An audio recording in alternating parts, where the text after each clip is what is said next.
Are we off and ready? Yeah, we're ready. Okay, right, so hello and welcome to the Long Day Podcast, hosted by Usman and Joey. Yes, hello. You probably don't know who we are because this is our first episode. They'll have no clue, but eventually the time will come, bro. I hope so. So to give some context on who we are, I'm just getting out my talking points right now. Let's see. So who are we? So Joey, you want to tell me who you are? Well, what are I? What you do. That's the question. I'm a bit of a jack of all trades, master of none type guy, but I am from. Siri's taking over already. Siri's trying to take over my little time, but anyway, yes, I'm from Newcastle. I'm trying to put on my best of accents as of right now. Otherwise, any other time, I'm sure you'll catch me talking a load of rubbish, as Usman, who was my flatmate, can sort of vouch for me on that regard. Are we going to say what uni we're in? Are we going to dox ourselves? No, we'll chill it for now. We go to university in London. Let's all say we'll leave some allure to the situation. But yeah, I've made the long trip down south from Newcastle, and in regards to what I'm studying, I study politics with business management, and also. In my spare time, I like to think of myself as some form of creative guy, and yeah, music's sort of my lane. I produce music, but also I do DJ also, and then apart from that, I'm quite opinionated and I'm slightly loud, but I try and keep myself to myself as well, which is a strange combination, some form of. As those online would possibly say, a Sigma male, possibly one of those strange combinations. Not that I've titled myself as that, but yeah. So loud, but keep to myself. Musician, creative, and a Geordie. So I'll hand that over to Usman, who I'm sure can just explain. So as for me, I am in a sense the opposite of Joey, in the sense that I've actually come from Southampton, so up from south into London, I guess. As far as my life, so I have a YouTube channel already, which I'm going to be promoting this podcast on, and I make commentary videos, which sounds weird because obviously the commentary right now I'm quite nervous, but usually I have a script in front of me. This is all. This is. And you're in the confines of a lovely no one watching you. It's usually 2:00 in the morning, also. So yeah, usually I'm sure you can hear me in the flat when I'm recording. Well, only when I go out and get a sandwich at 2 in. Yeah, not quite in my room, but he's fantastic. He's nice and homely. Let's say when we do live together, so it's all good. Yeah, and then obviously with the YouTube channel, do I need to explain it? I'm hoping most of the people watching this have already seen it, but hopefully. Again, if they haven't, they will, I'm sure. Yeah, I mean, I just make commentary. I chat a bunch of shit, essentially. Structured shit. Yeah, well-formed, structured shit. Yeah. I think shit's the most swearing we're going to do. To not get ourselves demonetized. Yeah. Well, we're not monetized at the moment, so I guess it's fair game. But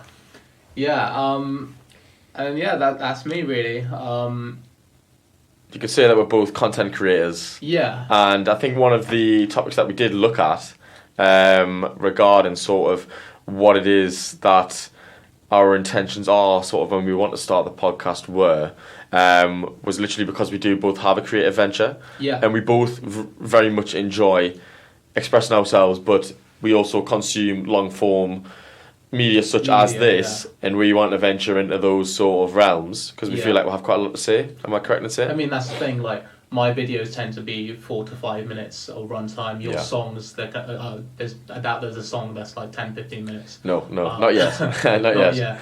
So, I don't have the attention span for a 10-minute song as of yet. I don't think anyone does. No, not quite. But yeah, this is more of a way to have ourselves get used to the mic, get used to the camera when we start recording, and just talk for a pretty long time, chat a lot of shit. So, and I guess that answers the second question, which is why we started the podcast in the first place. Obviously, it's just a creative venture. It's the money as well.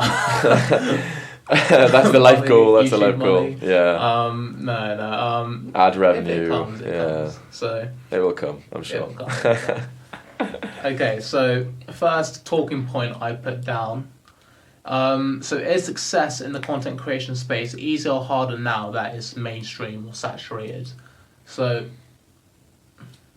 Go on. I'll happily set it off. So I've sort of talked about how I'd like to think it's some form of double-edged sword, and by that I mean it can obviously be a huge net positive, but then also as a result of a saturated market, you can almost find yourself lost in the sea of everyone else doing their own thing. And I was saying that like action to some degree doesn't necessarily determine success, and arts and sort of creative ventures, they've probably taken on some form of more business orientated slash sort of algorithm playing tendencies, because obviously when you're creating something like this nowadays, you're trying to make it fit within that algorithm that'll get you those clicks, get you those views, and straight away you're already thinking about how to market said product rather than maybe just looking at creating your venture and then trying to get it out to the masses and just creating, which I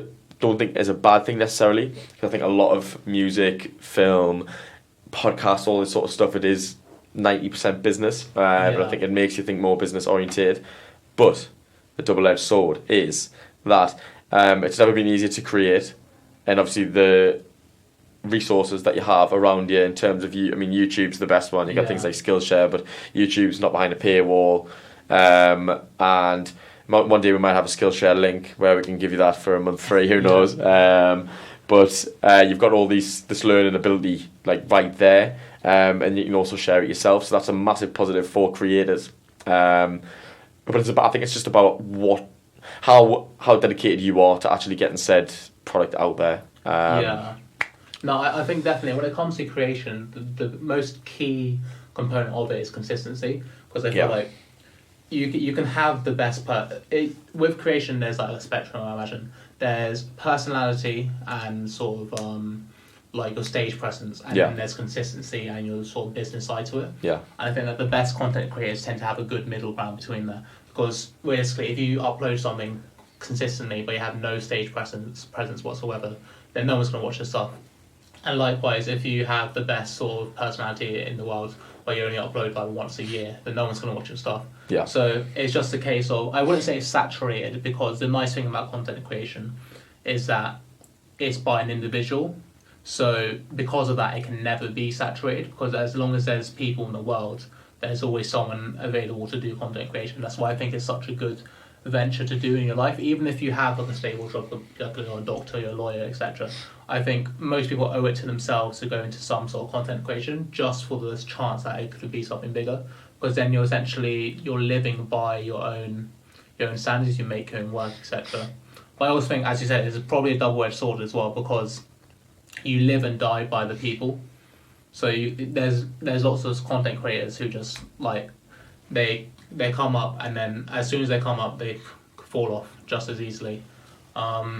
So it's really a case of having that balance between consistency and talent, which I think sometimes as well you need to make your own talent as well, because it's easy to say, oh, I'll start a YouTube channel, I'll go onto a mic and I'll talk and I'll chat shit, as we've said at the start of it. But it's another thing actually being consistent, getting used to the mic, and bringing something new to the table every time you upload.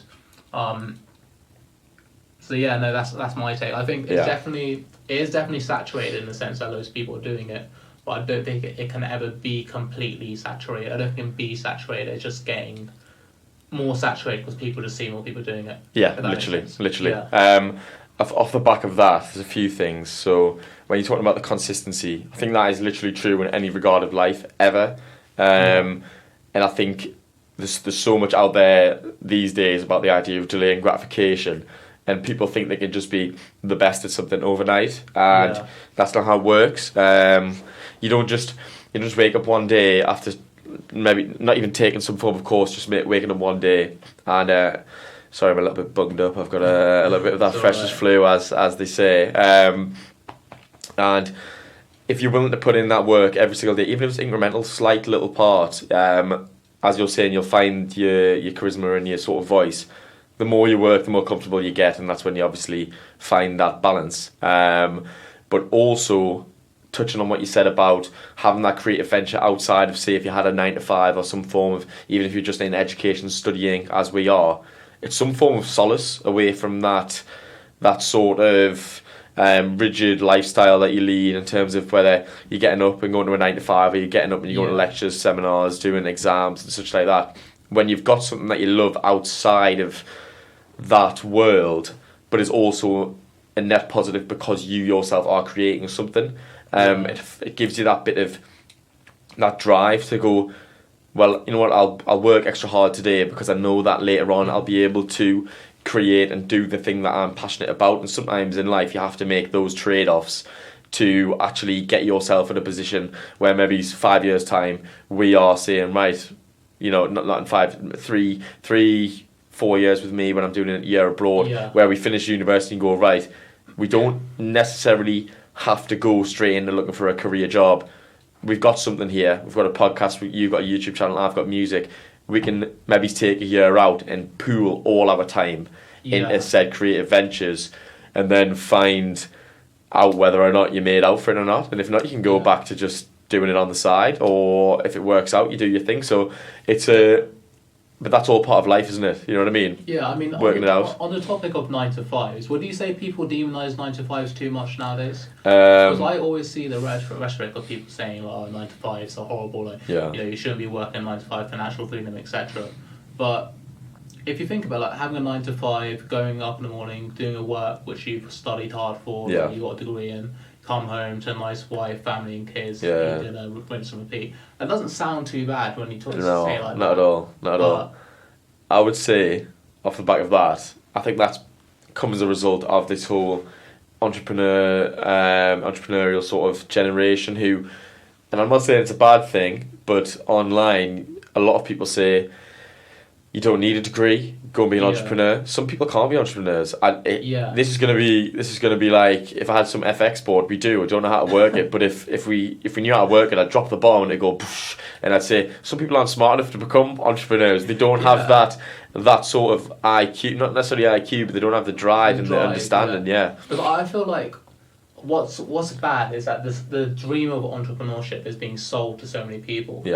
And to be a successful entrepreneur is like a 1 in 10,000, 100,000 chance. But I think even lower chances in all honesty. Yeah, honestly. And I feel like it's just selling people this dream, and then when they inevitably don't achieve it, usually because they don't have the drive, or maybe they might not even have the talent, and that's nothing against them, they just don't. When they don't achieve it, then they go into the 9 to 5, which otherwise would be like ideal. And they're a lot more depressed for no reason because they've been sold this lie of entrepreneurship, and I think it's really down. If everyone's entrepreneurs, then no one is. And that's the thing. Say if everyone's a millionaire, no one's a millionaire. Like it literally work. It's the exact same concept, really, isn't it?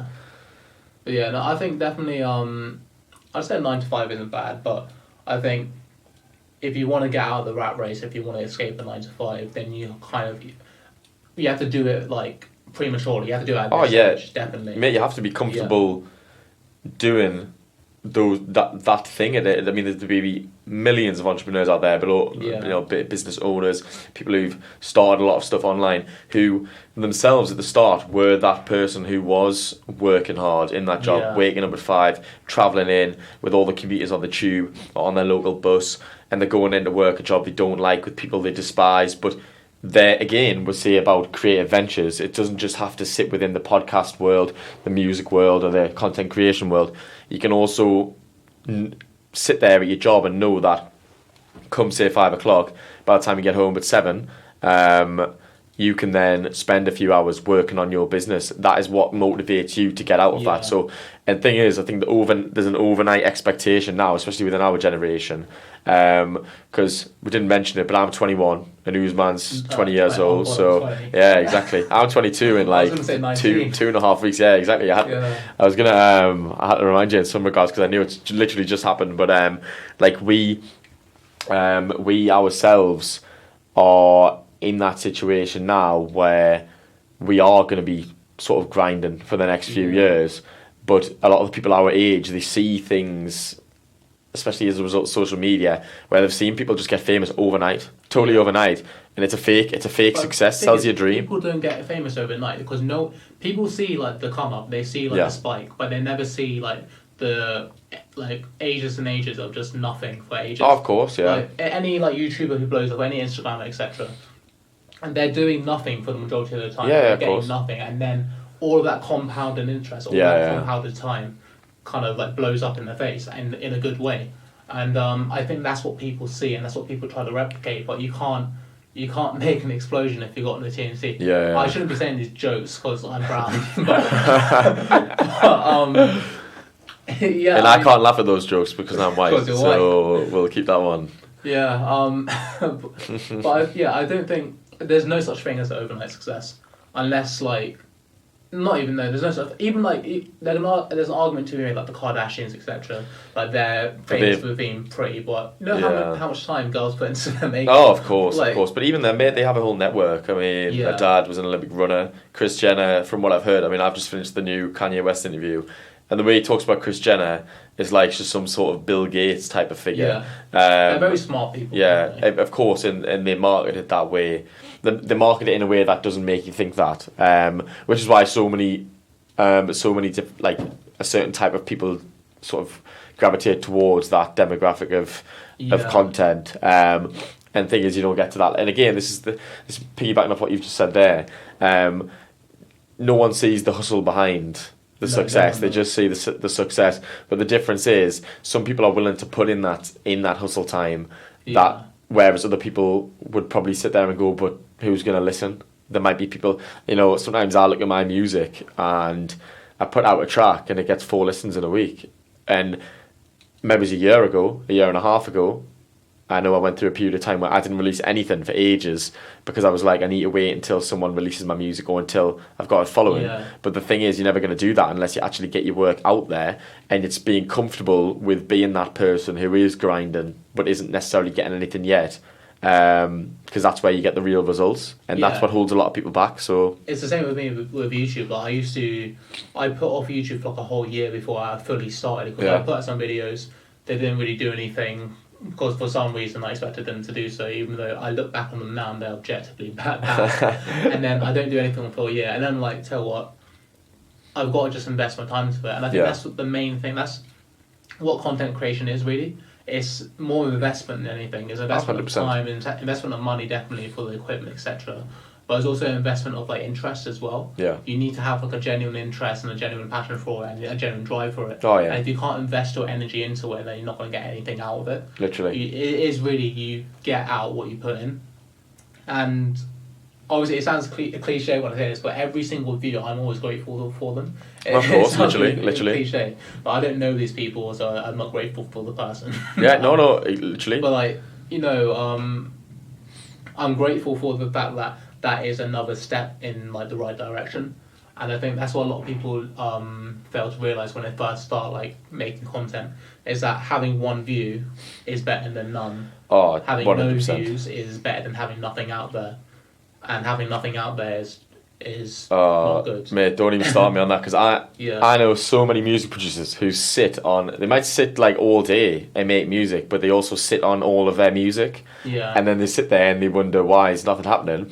Well, you're not doing any networking, you're not marketing, you're not actually doing the most important thing, which is just releasing your music to the world. Yeah. And the thing is, you use hashtags on SoundCloud, stuff like that. Like eventually, you might get 1, 2, 3 listeners. It happens naturally. You're not gonna get thousands of listeners. Tell what I hate the most when people say it's for quality control. That is so much rubbish. Yeah. Like no, it's not like it. Like your quality is representative of what you put out now, and you can't wait to like say if I made a YouTube video, I wouldn't wait until it's the best thing ever, because I know that even if it is the best thing ever, I haven't shown my viewers that I'm at that level. Oh, 100%. Like it's a lot better to start off with just what you can do, and then what you can do inflates naturally. Yeah. And then by the time that you get to the level that you really wanted to be at, it feels natural. It's not It's not a massive job to do. So, well, mate, I always revert back to this when I talk to people who say something along those lines. And I always say, to get something from 0% completed to 95% completed takes the exact same amount of energy as getting something from 95% completed to 100% completed. That's just it's how it works, literally. And the mental energy that it takes to get those extra 5% is the exact same as getting it from 0 to 95%. So why not do 95%? Literally just say that's done, get it out there. and move on to the next thing. Because with the energy that you've wasted on getting something from, and most of the time, those little minute details that you might fret over are so minimal to everyone else, they don't even hear them. Yeah. You might as well put that time into another track or another video or another some form of creative output. And as a result, the more you do, the more you learn. It's like, say, if you want to learn a maths equation, you don't do it once and you know how to do it. You do it 100 times over and over again, and eventually the muscle memory in your brain is able to recognise, like, I do this here, I do this here, and eventually the variables at the beginning that are the foundation of said thing become muscle memory, and then you can start improving on the rest of the variables that are involved, and that's when the quality goes up and up and up. And that's the difference between a top hustler or a content creator, a top G, some regards, and then somebody who's going to stay at the bottom for. I mean, I've always had a philosophy that you work at your level, and then your level inflates. That is like, for example, stretching. You don't go and do like a split the first time you stretch. You work at your level inflates, you get a bit better, you get a bit better. It's like progressive overload. It's like anything you do in life, you need to know your limits and work to them. I think it's a quote from Way of the Superior Man. Really good book, by the way, definitely should read. Mate, I've been meaning to read that for a long time. It's literally. So good. But one of the principles is you work to your limit, never under your limit or never over your limit. Because if you work over your limit, then chances are the next day you're not going to be working. Yeah, literally. If you work under your limit, then you're not fulfilling your potential. You need to work at the exact level where it feels hard, but it also feels fulfilling afterwards. And that's what a lot of people fail to realise in a lot of different ventures, whether that be gym, whether that be content creation, whether that be even studying. Like people who like study for like 13 hours a day, I have little respect for, because most people hear that and be like, oh, this guy's a prick, why is he not respectful? Because you hear 13 hours a day, that's sick. But realistically, you're there for 13 hours. Even if you are studying the whole time, you're hating your life. Oh, of course, literally. I hate my life after 1 hour. I don't even really do 1 hour. I'm one of those people who, in everything else, I push myself, or at least thing is, though, I go through periods where I'm fully into the idea of pushing myself. But it definitely depends on said task. Like when we're talking about creative ventures, but then also in regards to studying as well. Like studying right now, I've probably put too much off for too long, and I'm in a situation now where I can easily get things back. But say for today, I woke up, I'm in a sort of state of like trying to get myself back to the top. I've been waking up at 5 o'clock since Monday. It's Thursday now. And the first thing I've been doing is getting up, going for a walk around the campus, and then getting straight back into my room and doing like an hour work. And thing is, even then, that doesn't feel fulfilling. Today, I've been sat there, not scrolling my phone, but scrolling YouTube, looking for a video to watch, looking for this. I'm not saying going for a walk's a bad thing, but even then, that's a distraction to some degree. It's a good thing if I didn't have other things weighing over my mind like a grey cloud. And that is the unfulfilling feeling of not working to your limit. And I know exactly what you're coming from there. It's the same with me. Like when it comes to studying, I've been behind this week, but I realised I originally my to-do list today was like a million different things that I need to study, and then I was like to myself, rather than give myself all of these different things that I need to do, why don't I just set aside 2 to 3 hours to work, and my work will fill that time by itself. And then whatever's done, I'll go away from that saying, doesn't matter, I've done 2 to 3 hours. Literally. That's fine, I've done all I can. And that's so much more fulfilling than thinking, oh, I've still got this and this left and this left. But eventually you will catch up. As long as you do it consistently, you will catch up. But it's just a case of having the time allocated and letting that time fill itself. I think there was this rule that I've heard. It's like whatever work you have will fulfill the time it's allocated. So, for example, if you have an assignment due in the next 15 minutes, chances are you can get the bulk of it done in that 15 minutes. But if you have it due for the next 10 hours, then you'll mess about for most of the time. Probably 70% of the time, and that's when the real work will get done. Either early on or later on. Literally, it's an interesting thing, because when you're talking about people who study for say 13 hours and stuff like that, it is over the top. It's definitely over the top. Some degrees do count for things like that. We have a flatmate who does. Well, we have 2 flatmates who have to work super hard, because one does. I don't know what form of engineering he does. It's something to do with that. It was along those lines. I always want to stick the word dynamic in. I I always want to stick the word dynamic in there, like aerospace, dynamic physics, something engineering. But he's always working. And then our other flatmate, she studies law, so it's just like it seems like they're working constantly. And I mean, everyone in the whole flats like does like STEM subjects, and I'm like doing like political science, so I can just sit and chill. Obviously, still have to do work, but the workload's way less. And in terms of actually understanding what I can do and what I can get away with, I sometimes compare it to you guys in my flat, and then I start thinking, should I be doing more? But at the end of the day, like there is a level and a I'm not saying I do the bare minimum, but I probably do the bare minimum in all honesty. It's the same with me because I do computer science. Yeah. And that is a STEM subject. But of course. You'd think I'd be working all the time. But because I have different priorities, I do the bare minimum. But with our flatmates, like, and hopefully this doesn't come across bad. You can it won't come across bad.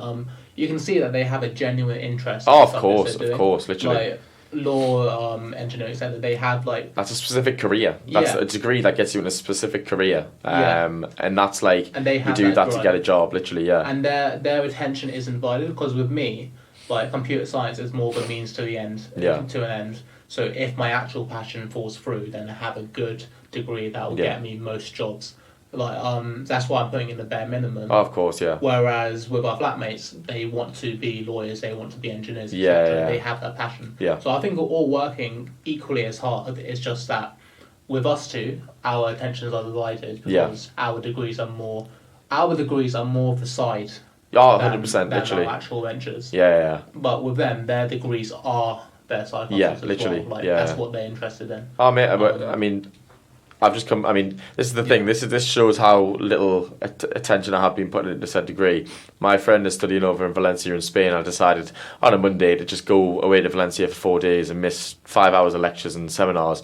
But this is the thing. I was sat with him in a bodega, as they call it in Spain. There was a lovely Latina grandmother handing me some lovely sangria, and I was saying to my friend, it's strange to almost compare yourself to the people you live with, because for me, I am, in terms of ventures, I look at my life and what I want to do, and none of it actually exists within the university degree that I am covering. And I would also say that me going to university has been some form of trampoline as a way to get me from the north to the south, where all of the music I want to partake in is happening, all the radio shows I want to play in are happening, or sort of inhabit, and I think about that and I think maybe am I doing the wrong thing? But it's not at all, because I think at university that's the place where you do find you find yourself, but you also have all of the resources and some extra time, but also you're in an environment with people who want to do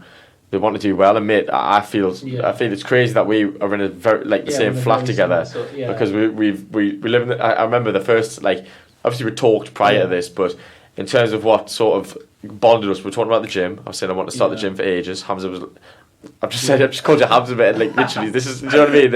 I'll just go straight into it. But Usman was like, "Oh, this channel, you'll like it," and I knew straight away what it was going to be. I knew it was going to be Hamza, and then I knew we were on the same form of self-improvement wave. And then since then, we just talk about everything under that sort of umbrella. But then also, we are able to piggyback off each other's creative ventures and almost spur each other on. So that's the university culture. That makes me feel a bit better in terms of my purpose. I mean, this will come across bad. Okay, I'm very conscious of what I'm saying, because I know that I'll go wild, bro. Also, in university, the objective is to find people to use who can also use you. Oh yeah, that makes sense. Like, definitely. I'm obviously, like, for example, in terms of this, like our creative ventures. I'm using you for your knowledge and like audio and stuff, and then you're using me for like the gym, for example. Of course. And that's the important part, because then once you find people who you can both use and they can use you, you get like a good like brothership there. That's creating a network, mate. It's literally just creating a network. Obviously, that's not to say like you need to be dependent on people.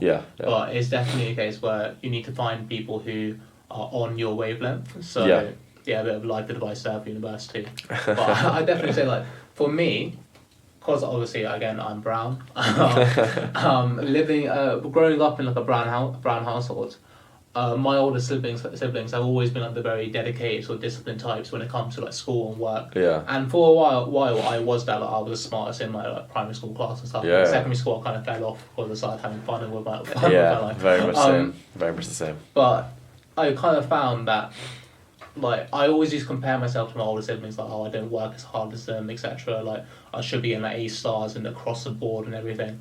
And then I've kind of realised with myself now that I work just as hard. It's just I don't work hard and stuff that I know I don't want to do. And I think that naturally that's what people do. So when people say like they're lazy and stuff, I don't think anyone is lazy. I just don't think they've found their purpose yet. Oh, literally. And I think once 100%. you find what clicks, then no matter what, you will naturally just want to work hard for it, whether you know about self-improvement or not. Yeah. If you do something the first time and it feels right, then you're going to do it constantly. Yeah. But yeah, also so you said earlier that you went from the north to the south with music opportunities. Yeah. To segue that, I probably shouldn't be saying to segue because you know it should be seamless. But what is it like living in London in your experience? So, in terms of our area, East London, like we've narrowed it down more for the viewers now. We've told them that London University, East London. There's really only one, but we'll let them play with it. So, in terms of our area, very, very lively. I do know though, in terms of preconceptions, the north especially, there's a very big north-south divide, and there are opinions on the north and the south from both sides. However, I know that my mum, as they call said parent here, she was terrified at the idea of me coming to live in London, never mind East London, because online you're seeing all the stuff about stabbings and crime and all this, and our area is fine. It's perfectly fine, bro. It's totally fine. And I won't lie, in terms of living in London, I've had to, and this is only natural, everyone would say this, but I've had to give up a lot of luxuries. I've not had a haircut since I've got here. If people looked at us right now from outside the studio, we've both got very long hairdos, and you know what I mean. Like we're looking a bit unkept. That's the literally I jinx. But last week and it's already gone. You had a haircut last week, did you? Yeah, when you went home, bro. Yeah. I'm not even gonna lie, I didn't even notice. So I usually get it undercut. I'm growing my hair at the moment. So. Yeah. So you're gonna dye your hair at any point because you were gonna do the blonde tips. Monies. Yeah. Well, this is the thing, like the luxury thing. So, in terms of me, I was a big drinker, a big partier before coming here. I did take time off, especially before getting to London. That was when I got on that self-improvement wave. But in terms of the whole freshers idea and meeting people, I've met people realistically through my flat and my flatmates. I've not gone out for any nights out. I've not gone, even when we went out that one night as flatmates for like dinner. The idea was that me and our other flatmate would go to a club. Couldn't get in any clubs. Literally, like I've given up certain luxuries like partying, haircuts, clothes, shoes, because all I spend my money on is... He's actually naked in the studio, right? Yeah, no of clothes, course. No shoes. Yeah, and I stink as well, so that's one of those things. Luckily there's no smellograph yet. But otherwise it would be Paco Rabanne 1 million and body odor all over. But literally all I spend my money on is salmon, as you in the flat know, salmon, sea bass. It always smells. And cheese and rice and those sort of things. And then for fun, I go to the gym and I go for walks, literally. So I've given up a lot of luxuries, but in terms of living in London, just to be here in an environment that encourages me, because that was always the thing. It was like, when I get to London, I'm gonna go hard. Yeah. You know what I mean? And I think it's that idea where it's like you've got to hustle and everyone keeps to themselves and works and no one's nice. Everyone's a bit of a dick and stuff like that. Yeah. I like the idea of that. It's not being like that specifically, not at all, but it was the grand gesture that I needed to make, and it's been great so far. So love it, absolutely love it. Yeah, I think we come from very opposite sort of backgrounds. Obviously we're quite similar in the sense of self-improvement, etc. Obviously, you said that back in North, like you were partying, drugs, etc. Oh yeah, literally. With me back in South, I guess, not South London. Yeah. I'm not affiliated. So back in Southampton, I'm the youngest in my family. I've always been very coddled, so I didn't really do any of that sort of like partying, drinking sort of stuff. Like, I've dabbled like in it and stuff. Like I tried it and stuff, but it was never really my thing. And no, I never knew it wasn't my thing. Now that was the thing. Like. I never did it because obviously I had quite overprotective parents, single mother household, etc. So I was always very like coddled in the sense that I couldn't really fulfill. I always felt I was being held back. Like I couldn't fulfill my potential back there. And I think coming into university was like, honestly, I'd have to say one of the most anxious experiences of my life, just because all my older siblings, my mother, etc., they're all telling me, "Oh, London's so horrible." East London as well. You have to they said to me, wear your backpack on your front so you don't get robbed. Yeah, that is such rubbish. I saw something about like getting on the tube, always take it and put it on your front, and then I got on and no one was doing it, so I felt like a tit, so turned it off. Well, yeah, like coming to London, I was so anxious. I was like, okay, realistically, I could just stay in here, not fulfill my potential, just kind of stay in my room, do what I've been doing in Southampton, because I took a gap year as well, and I didn't really explore during my gap. I didn't go travelling or anything. I did self-improvement, like I worked out and etc. That was the extent of it. I never actually really enjoyed any of it. And I came into uni and I was like, okay, I'm going to go hard, I'm going to go partying, etc. Went partying like 2-3 times and I fucking hated it. Yeah, bro, you've been to more parties at university than me. And like I've not like, it's upsetting because there's times where, I mean, sadly, I do smoke cigarettes. I'm one of those people.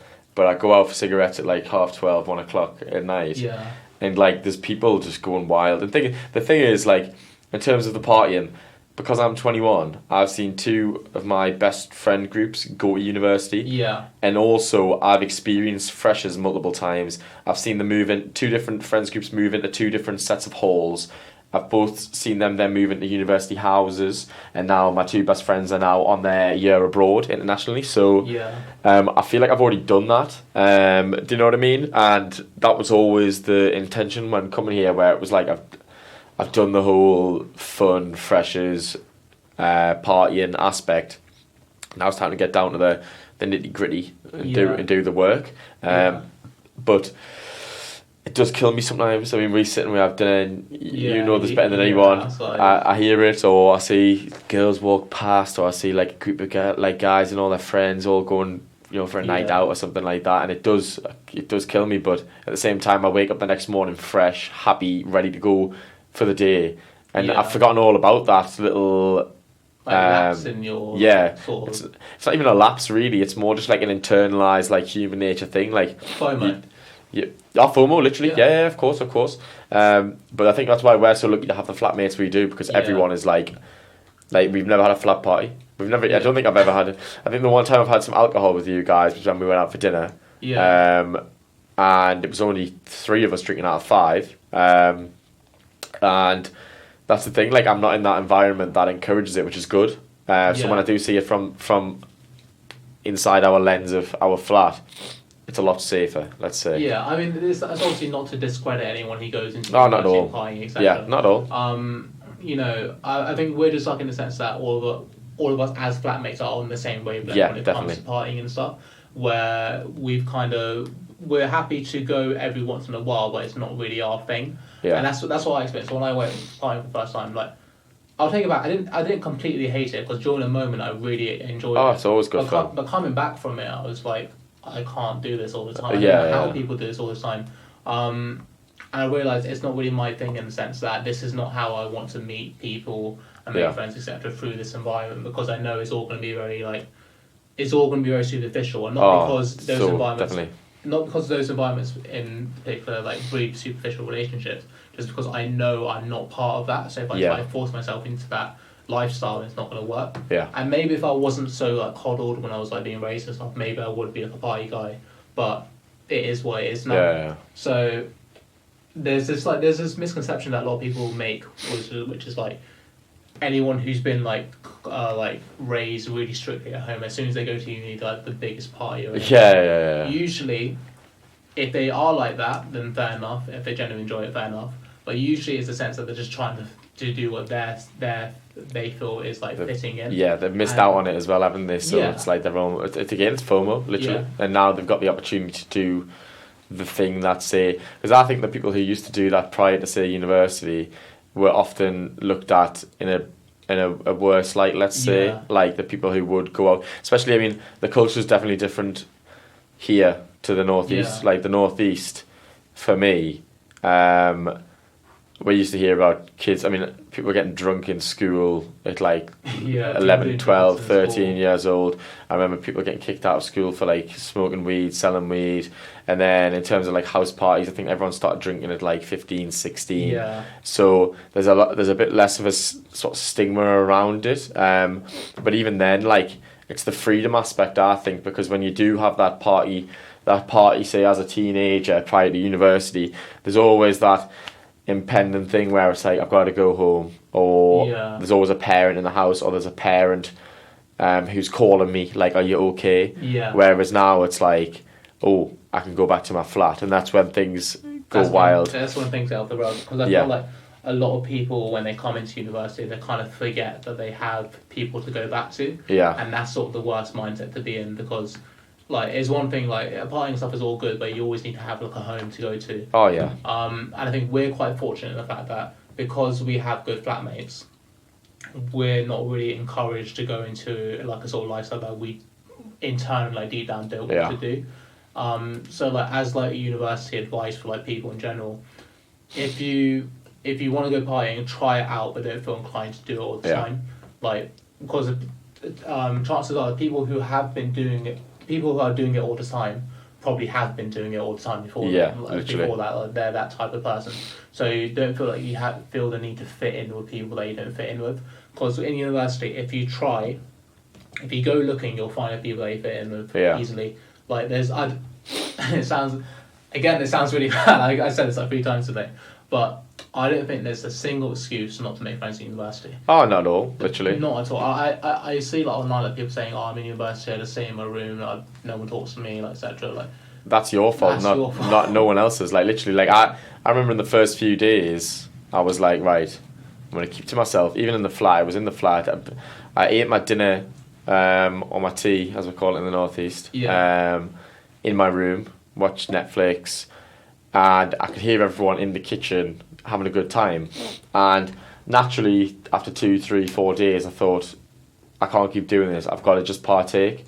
And I mean, I remember, like, when we've sort of looked in retrospect at the first few days, like, and I remember people saying from our flat, like, oh, we thought you had like social anxiety, this sort of thing. Do you know what I mean? But all it was I just like to keep myself to myself. But often I do that to get a grasp of people. But at the same time, you can't get a grasp of people if you don't spend time with them. And the thing is, that's a really good thing that you did that, because you are like, literally, I say you're the heart of our flat when it comes to no, I'm being serious. I try.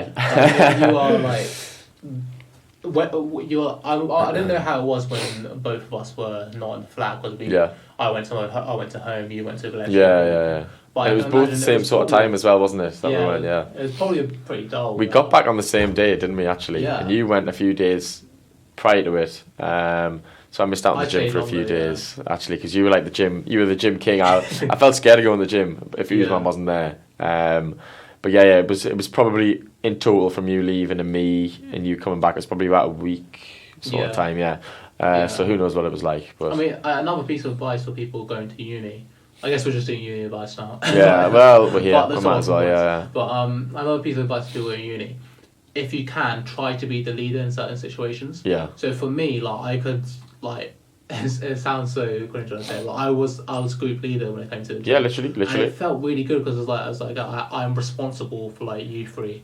so Joey and then 2 other friends, to go into the gym to make sure you do everything safely, etc.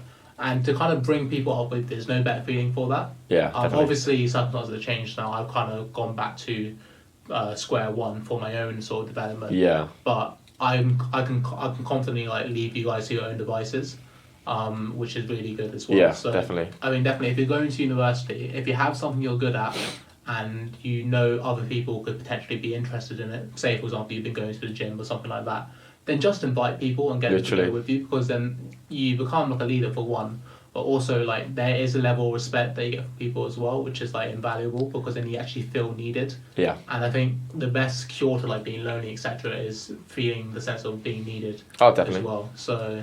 And I mean, the thing is, it was very refreshing in terms of, because I really wanted to go to the gym, but I was terrified of the idea of going on my own, because in terms of my own strength, we're both quite tall, but in terms of like strength, you outstrength me, if that's the correct term, like tenfold. I'm very like sort of skinny, no arms, that sort of thing.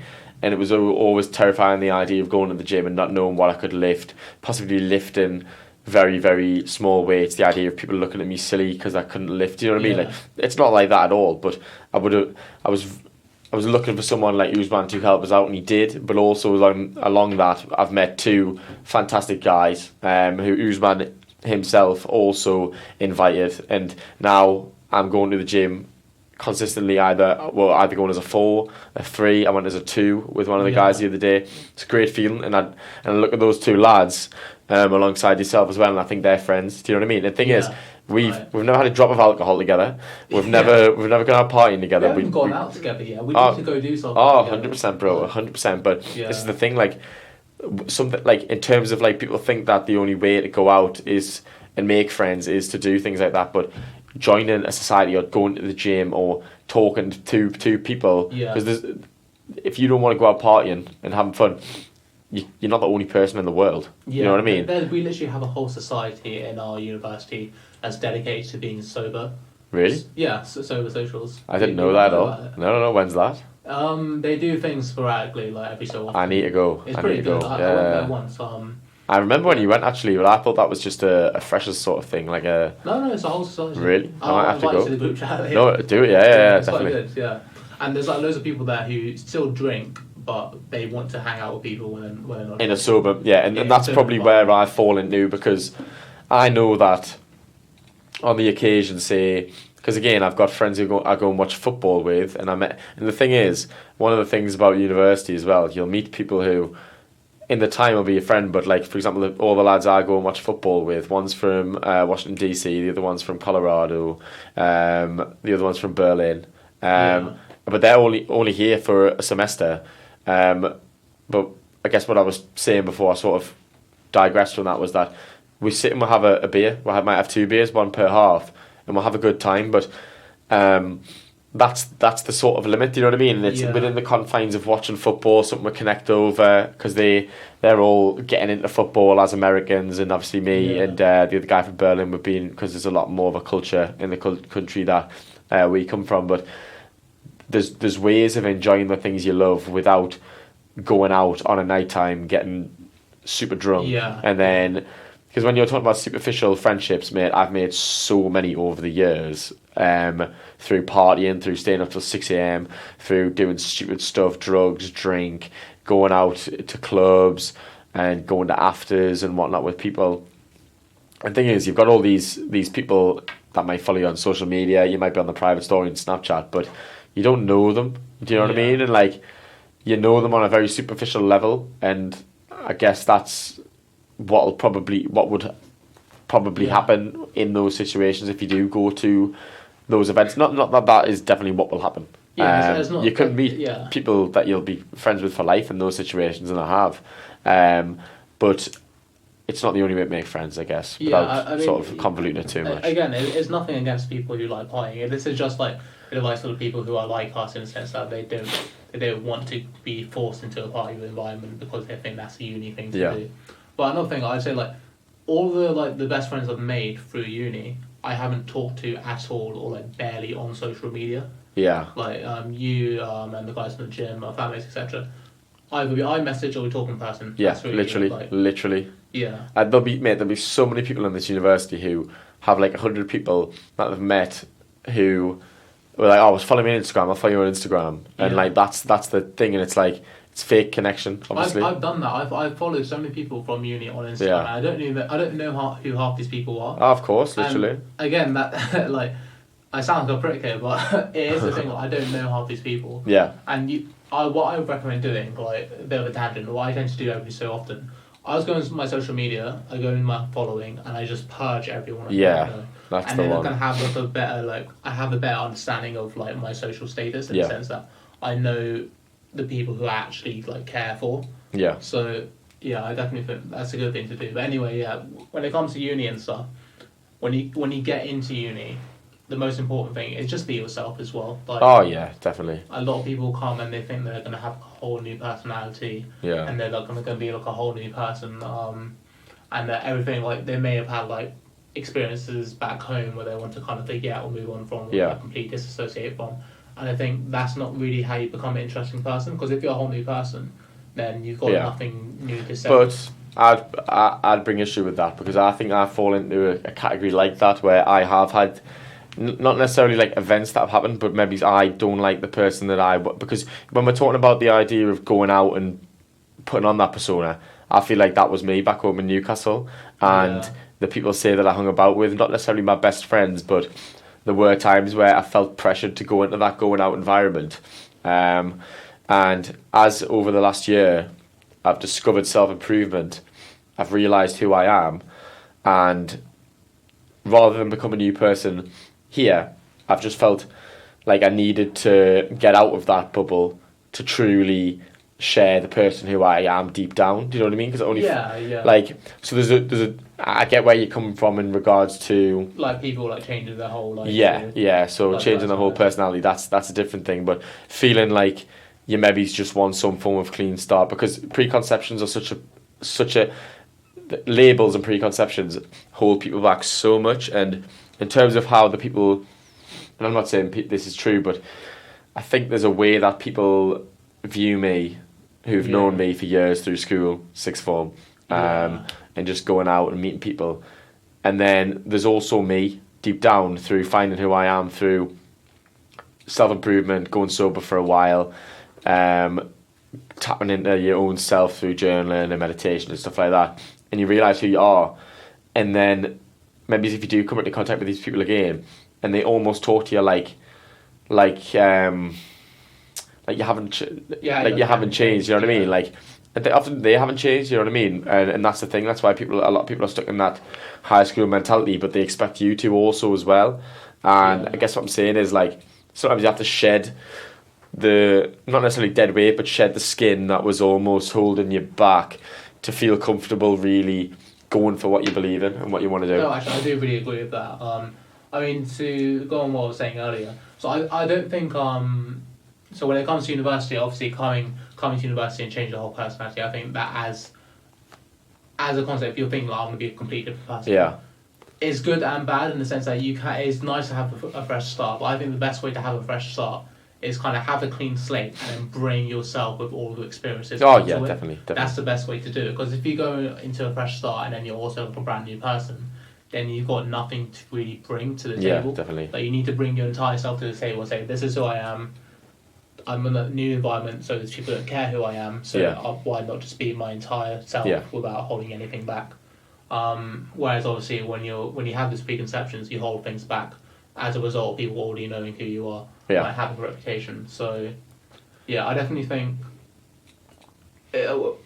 when it comes to uni and thinking about changing yourself completely, you've kind of got to balance it in the sense that it's a good thing to change yourself and everything, but it's also you have to keep in mind who you are. Keep in mind that you have a family back home. Yeah. Especially if you're going to go partying and stuff. Remember that you have a family back home. And you've got work to do. And you've got work to do. You're in university for a reason. Yeah, exactly. You're not just here to enjoy life. You need, even if you think that, as we were saying earlier, even if you think that your degree is more of a side thing, and you're really here for opportunities that come from living somewhere else. Yeah. You still need to get that degree done at the end of the day to make. Because you don't want to defer and have to do first year again, or you don't want to drop out because then that platform goes literally. So what's it, 9k a year? Now I know they're changing it to 27k a year soon. Really? That's what I've heard. Is that not international students, bro? Because I know it's 9,250 and they capped it at that. They can't go any higher. The government definitely can't cap it, or at least they can't bring the cap up. Definitely, that might be cap. You know what I mean? That might be cap. Who knows? I swear I've seen it. Wait, I'm going to do a bit of research. Go on the research. Okay, so Oh yeah, Rishi Sunak is Prime Minister. Jamie, bring that up. Yeah, Jamie. We need to get a behind the scenes person. Yeah, exactly. Someone to get all the resources up. 100%. Let's get Yeah, yeah. Okay, so what was I looking for again? So university cost. I'll just put university cost 27k into Google, see what comes up. That's the best way to search buzzwords. Thing is, mate, I got lost in the sea of the sort of sea of political drama that's going on as of right now because the UK is going wild. Yeah, we got the I should have some. Yeah, I should have some form of opinion on it, just with me being a political science student. But I don't. I mean, I don't really care at this point. Like, I don't really want to give my political views, but. Oh, we can get them on the table if you want, bro. I mean, maybe we'll save that for another one. Yeah, we'll save it for another one. Yeah. With politics, all I want to say is, I don't like any politician, so. Yeah. I'm just annoyed that they've had to make a big fuss about another prime minister for the first time in a year. Like, there's more important things to worry about. Definitely. I'll give my little tiny 2 pence there as well. I also think that politics is a load of rubbish to a degree. I think back in the day, politicians had genuine influence. Now, politicians I don't think have any influence at all. Media have most influence. The media have the influence, and the big. I was going to say the big businesses, but the big business own the media, and that's what controls the narrative. And you're bought out by those media companies. So, did you find anything about the 27k? No. So yeah, I think I was confusing it with international students. Yeah, literally, which is crazy as well because 27k. Yeah, it's wild.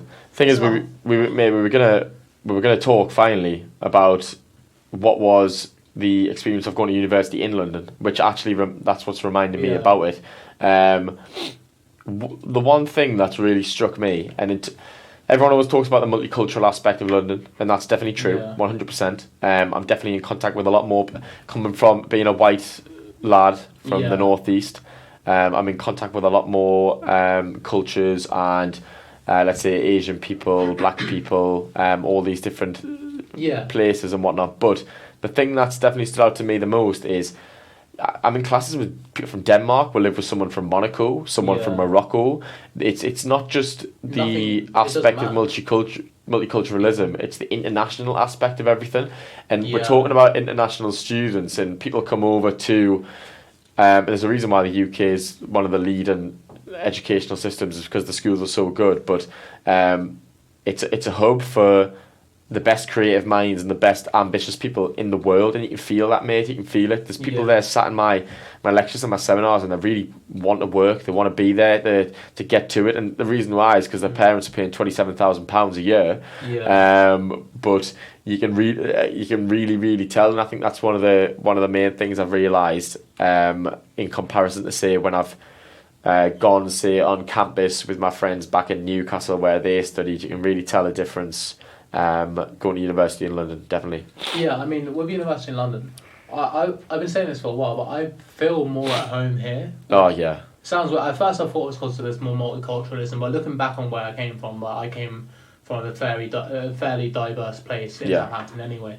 But it's just, I don't know, I feel like the environment is so busy and people are so focused that I feel more at home here because like everyone's got something to do. Yeah. And no one goes out for the sake of it. Yeah. But yeah, definitely. On the international thing, I was going to ask actually, do you think that the reason we've got a lot more international students in our accommodations is because we're in London? Because there's so many people commuting into university that, say we went to a university in, like, I don't know, Edinburgh or something. Edinburgh, well, I think it's because in terms of the subjects that the top subjects at our university are some of the best taught subjects in the country in terms of the level, like law and stuff like that. It's like within the top 2-3. So if someone's going to come across the pond to actually go and study something that good, they want to be at the top of that teaching level. So I don't think it necessarily has something to do with London. Because I know that, say, you mentioned Edinburgh, St Andrews, I think it is like top 5 in the country. Yeah. That'll have a huge amount of international students. I know Newcastle University, which is Russell Group, and it's really Southampton University as well. Actually. Yeah, this is the thing, mate. They'll have them, like, people will. There'll be international students all over. I think the difference is, though, what I've realised is there are a lot more not community based. Actually, they're a lot more social. When there's a bit of a opinion in Newcastle where you've got a lot of international students who come over and they stick within their blocks. Yeah, definitely, mate, 100%. Whereas here, you've got Americans, you've got people from China, from Japan, you've got people, I mean, just for example, you've got our friend from Qatar who's Sri Lankan, you know, you've got our friends from our flat, like from Monaco, from Morocco, but it's such a wide, diverse range of people. They're not just coming from one country, that they're almost they're definitely socialising a lot more. So I've seen that difference 100%. I think the thing I like about London the most as well is that diversity is really accepted here. That's the main thing. Yeah, definitely. Like back at home, you kind of have almost a separation between people who've lived in Southampton their entire lives and then people who've come there for uni. Yeah. Whereas here is like the student community is really integrated into London. Yeah. I feel like and it's really easy to get used to London. I mean, for the person listening, if you're thinking of coming to London, just life hacks in general. Yeah. City Mapper. The best app. I've never used City Mapper. Never used it. I showed you before, the green one. This is the thing. I used it in Paris this summer when I was travelling. And my stepsister, she actually told me as well to get it. But in terms of navigating the tube, I've literally just worked it out using my brain. And buses, I've just used Google Maps. So it's from what I've heard, that's 3 people now. Like my friend in Paris, my stepsister and you, they've all said that City Map was like the one. City Mapper is one of the best apps, especially if you have like any anxiety when it comes to the tube, or like you're not really the best at public transport, or if you're like me where you're intellectually smart, but when it comes to actually taking directions, you're dumb. No street smarts. Lacking. City Mapper is a really good app. And I think eventually a lot of people say that the London Tube is really difficult and everything, but honestly, it's not. Yeah. And you kind of just need to it's like taking the bus. You get used to one line, and that's it. And you understand. And once you've took it a few times, you understand, right, I get off here, and if I do need to transfer, you look for the line that intersects with something on said line. It's just, again, it's trial and error. It's discipline and not discipline, but it's consistency. It's everything you learn. You learn through muscle memory, and that's just how it works. So, I feel like it's very you can quickly become a Londoner if you put yourself out there. Oh, I feel like one already. Literally, I felt naturally like a Londoner before I even lived in London. When I went back home last week, I kind of realised, like, in my head, like, how empty everyone is. Oh, mate, don't start me. Slow people I'm a bit terrified about going home over Christmas. It felt weird when I went to Valencia last week because it was so much more town, sort of community-based. Yeah. Come back, and it felt a lot more, like, normal. But when I do eventually go back to Newcastle in December, it's going to be a strange one. I'm not going to lie, 100%. And it's also going to be strange, so I'm not actually going back to my old house. Like my dad and my stepmom, they've moved into a new house and stuff like this. So there's going to be a whole new world back home as well as here. But in terms of, so you're talking about City Mapper, is that what it was? Yeah, I'll give another sort of tip as well. Just cook.